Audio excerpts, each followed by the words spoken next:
You're removing your presence from the emotional battlefield. And to someone who relies on drama to stay psychologically inflated, that's terrifying. Part 3. Escalation is not failure. It's proof of progress. Now here's where most people falter. When you set this boundary, it won't be met with peace. At first, it might be met with escalation blame, guilt-tripping, accusations like, "You're selfish, you're cold, you've changed." But this is exactly what Jung predicted. He called it shadow projection, intensification, the desperate last flare of control when their grip begins to slip. Think of it as the shadow's tantrum. They don't know how to exist without your participation, so they push harder. Your job? Stay calm, stay grounded. Repeat your boundary. I'm not available for this conversation. You don't have to justify it. You don't need to explain why. You only need to hold it with presence. The more consistent you are, the faster the false power structure collapses. Part 4. This is more than a sentence. It's a declaration of rebirth. This isn't just about stopping a toxic interaction. It's about becoming someone who no longer fits into the mold of victim or fixer. Jung called this psychological individuation, the process of reclaiming your power from anything that once distorted your sense of self. And this sentence, "I'm not available for this conversation," is not just a boundary. It's your first act of sovereignty. It says, "I no longer exist in your illusion. I no longer sacrifice my clarity for your comfort. I no longer play a role in a script I didn't write." Over time, this boundary rewires your nervous system. You become calmer, more centered, less available for chaos, because you've remembered your worth. You're no longer in the game of proving. You're in the process of becoming. And that is what a narcissist fears most, not your anger, but your peace. Not your fight, but your freedom.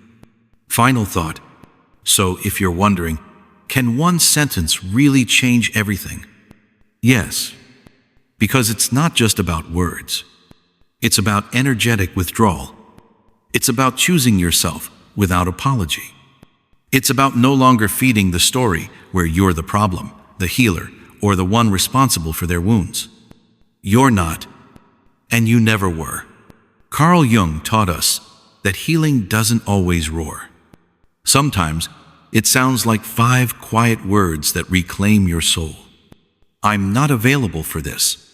Say it softly. Say it firmly. Say it for as long as you need. Because that, my friend, is the sound of you coming home to yourself. If this resonated with you, don't keep it to yourself. Share it with someone who's ready to stop participating in emotional chaos. Subscribe for more content like this. And remember, you don't have to fight to be free. You just have to stop playing their game. So, what if the most powerful victory isn't the one you win through confrontation, but the one you achieve by walking away?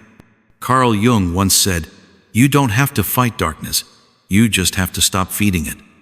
And in the end, that's exactly what breaks the cycle of psychological manipulation. You don't have to scream. You don't have to prove they're wrong. You don't even have to be understood. You only have to stop participating in their game. Because here's the truth. People who manipulate others thrive on reaction. They feed off your confusion, your explanations, your emotional investment. They aren't looking for clarity. They're looking for control. And when you finally decide, not in anger, not in fear, but in clarity, that you're no longer available for the chaos, something powerful happens. They lose access. They can't find the buttons to push anymore. Because you've stopped handing them the remote. Your silence becomes louder than any argument. Your peace becomes more powerful than any confrontation. Your refusal to play becomes the ultimate declaration of strength. And this is what scares them most. Not your voice, but your stillness. Not your rebellion, but your self-respect. Because someone who can remain calm in the face of provocation, someone who chooses dignity over reactionness, someone who can't be controlled, That's why Jung believed that the deepest healing doesn't come from defeating others. It comes from choosing yourself, over and over and over again. So, if you've ever wondered how to finally break free, it's not by exposing their lies. It's by living your truth so loudly, so clearly, that their distortion simply doesn't belong anymore. You don't win by proving anything. You win the moment you realize you never had to fight. You just had to stop dancing in a game that was never yours. And when you do that, not only do you heal, you inspire others to do the same. Thank you for staying with me through this journey. If today's message resonated with you, consider sharing it with someone who's still caught in the cycle. This leads us to one of the most important psychological insights Jung ever gave us. You don't break the manipulation by fighting. You break it by becoming psychologically unavailable. You stop defending. You stop explaining. You stop trying to make them understand. And in that silence, you reclaim your authority. Because here's the truth. Their power never came from who they are. It came from how much of yourself you handed over, hoping they would finally see you. But the moment you stop seeking their validation is the moment they realize they can no longer use your energy to inflate their false identity. And the chaos begins because you've disrupted their homeostasis. You've broken their illusion of control. Yes, they may escalate. They may call you cold, distant, emotionally unavailable. But according to Jung, this is a sign that the boundary is working. Because for the first time, they're forced to face the one thing they've been running from, their own shadow. And if you're wondering what to say when the moment comes when they try to pull you back in, bait you into another circular conversation, here's the one sentence that Jung believed could change everything. I'm not available for this conversation. Simple, clear, unarguable. It's not an insult, not a defense, not an explanation. It's a boundary. And boundaries, according to Jung, are the one thing narcissists can't manipulate. Because they can't twist what you don't give them. Every time you say it, calmly, consistently, you reinforce your freedom. And with time, their influence begins to fade. You stop being a target because you've stepped outside the game. In Jung's words, this is how individuation happens, the process of becoming whole, becoming sovereign, becoming someone who cannot be fractured by another's projection. And here's the most beautiful part. It's not just about protecting yourself from narcissists. It's about becoming the kind of person who no longer needs to shrink in order to feel safe. The kind of person whose peace cannot be stolen by someone else's storm. So, if you've ever wondered, how do I make them see what they've done? The answer is, you don't. You see it. You understand it. You rise above it. Because true power is not in reaction, it's in refusal. Not in argument, but in unshakable clarity. And not in proving your worth, but in remembering it. If this message spoke to something deep within you, share it with a friend, a loved one, or someone who's been through the fog. Subscribe to the channel for more content like this, because healing doesn't happen in isolation. It happens in understanding. You are not broken. You are becoming whole. And the truth? That terrifies anyone who thought they could control you.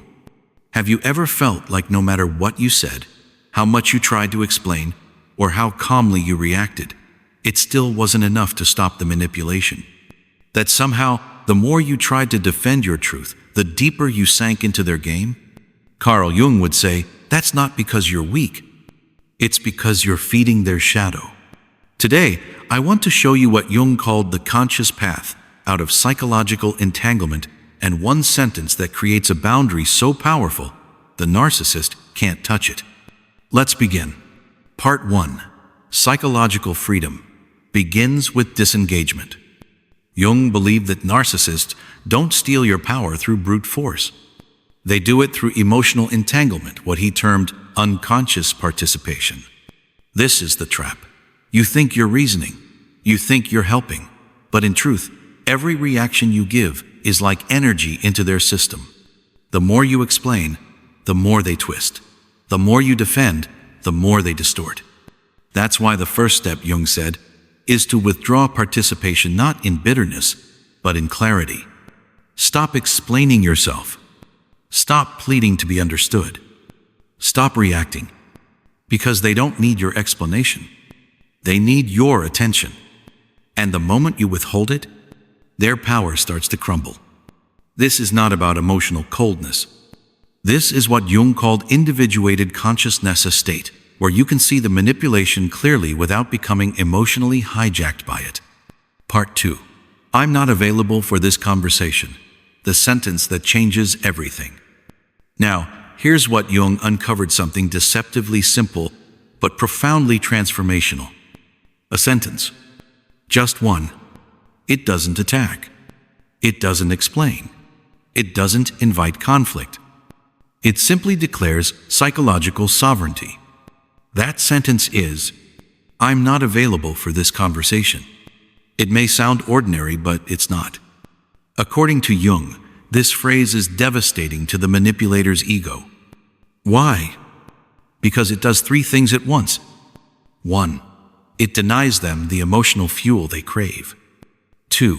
It sets a boundary that isn't open to debate. 3. It doesn't allow a hook they can't twist it, argue with it, or victimize themselves with it. You're not running. You're not reacting. What if I told you there's one sentence that can make a manipulator lose all control and fear you forever? Carl Jung, one of the most brilliant minds in psychology, discovered something so simple yet so powerful that it dismantles the very core of narcissistic manipulation. And once you understand it, something changes. You'll never again fall for the illusion. You'll stop questioning your sanity, and most importantly, you'll reclaim your truth. See, if you've ever found yourself tangled in emotional chaos, confused, doubting your own perception, wondering if you're too sensitive or just imagining things, let me tell you this: you are not weak. You are not broken. According to Jung, what you're experiencing is something he called shadow projection. It's when someone, often a manipulator or narcissist, cannot bear to face their own inner darkness, so they unconsciously project it onto you. You become the mirror they can't stand to look into, not because of who you are, but because of what you reflect. You might feel like you're being emotionally dragged into a storm you didn't start. That storm isn't yours, it's theirs. And here's the twist: they'll make you believe it is. That's how psychological manipulation works. It confuses, it distorts, it pulls you into a reality that isn't your own, until one day you wake up. Jung called this awakening a sacred moment, a return to your own center, a quiet remembering of who you are beyond the chaos. And here's where it gets profound. Once you truly understand what shadow projection is, you can see the manipulator's behavior not as personal, but as a reflection of their own unhealed wounds. You become untouchable. You step outside their game. You stop dancing to their rhythm. You become unavailable. Unavailable for gaslighting. Unavailable for guilt trips. Unavailable for emotional warfare disguised as love. And that, right there, is what terrifies them most. So today, we begin a journey not just of knowledge, but of power. The kind of power that doesn't come from shouting back or fighting fire with fire. It's the power that comes from standing in your truth with such clarity, such quiet confidence, that their shadow no longer finds a home in your light. Stay with me, because what comes next is the beginning of a deeper liberation, and it starts with one sentence. Let me ask you something real. Have you ever been in a relationship, romantic, professional, or even within your own family, where you started questioning your own perception? Where every time you tried to explain your feelings, the conversation twisted, and somehow you ended up being the one apologizing? If this sounds familiar, you're not losing your mind. What you're experiencing might just be one of the oldest and most invisible forms of psychological manipulation Carl Jung ever described: shadow projection. You see, according to Jung, narcissistic behavior is not rooted in power, it's rooted in fear. Not fear of you, but fear of what you represent, the very parts of themselves they've disowned. Their internal emptiness, their inability to self-reflect, their refusal to feel deeply. Ironically, that's why they're drawn to you. People who are kind, empathetic, and emotionally intelligent people like you carry the very light they've lost. You reflect back to them what they've buried, and that reflection terrifies them. But instead of facing it, they attack it. Let's break this down. Carl Jung identified 3 core drivers behind narcissistic behavior. 1. Control. Because if they don't control your thoughts and emotions, they might have to face their own. 2. Validation. Because their sense of self is so fragile, they need constant affirmation to hold it together. 3. Confusion. Because if you're confused, you're easier to manipulate. And if you doubt your own reality, they get to write the script. But here's the cruel twist. The narcissist doesn't manipulate you by brute force. They use something far more insidious. Jung called it the psychological fog. You may have felt it. You walk into a conversation clear and leave feeling uncertain. You begin with truth and end questioning your memory, your feelings, your worth. This isn't a mistake. It's the plan. Jung understood this as a psychological game where your emotional energy becomes their fuel. The more you explain yourself, the more you react, the more you try to prove your truth, the deeper you fall into the trap. You think you're having a conversation, but what you're really doing is feeding the shadow. So how do you stop it? Jung's answer was radical: conscious detachment. You don't fight harder. You stop playing the game. This isn't numbness or apathy. It's the clarity to see their tactics without absorbing them. It's the strength to witness projection and not let it rewrite your story. When you stop giving them emotional fuel, their power crumbles, because sometimes the most powerful healing doesn't come from advice, but from remembering you were never powerless. You just forgot. And if you'd like more content like this, subscribe. This is a space where psychology meets spirit and where clarity becomes freedom. I'll see you in the next one. Until then, stay grounded, stay free.